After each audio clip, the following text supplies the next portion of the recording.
اور دکن میں پرورش پائی اور اس کا جو ہے بہت بڑا رول رہا ہے حیدرآباد میں، اور خاص کر نظام جو تھے یہاں اردو یونیورسٹی قائم کی. جب اس زمانے میں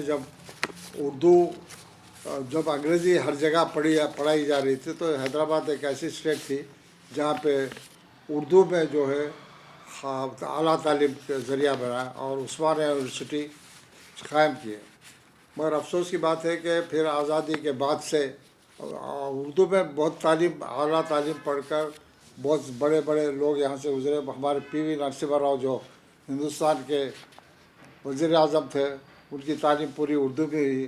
حیدرآباد میں ڈاکٹر چنا ریڈی جو ہمارے وزیر اعلیٰ تھے، MBBS انہوں نے اردو سے حاصل کیا اور اردو بہت ہی اعلیٰ تعلیم کے لیے یہاں پہ انتظام تھا.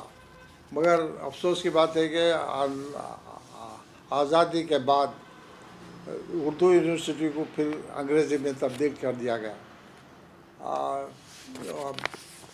آزادی کے بعد سے ذرا اردو کی طرف جو ہے ہمارے نوجوان بھی جو ہے روزگار سے منسلک ہو کے اردو کو نیگلیکٹ کرنے لگے.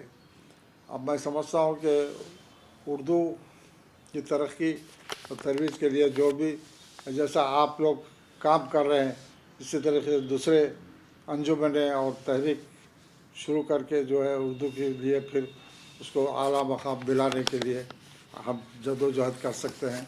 اور میں سمجھتا ہوں کہ اردو حالانکہ تعلیم سے اگر کیا بولتے وہ روزگار سے نہ جوڑے تو اردو کی ترقی کے لیے بہت کام ہو سکتا ہے.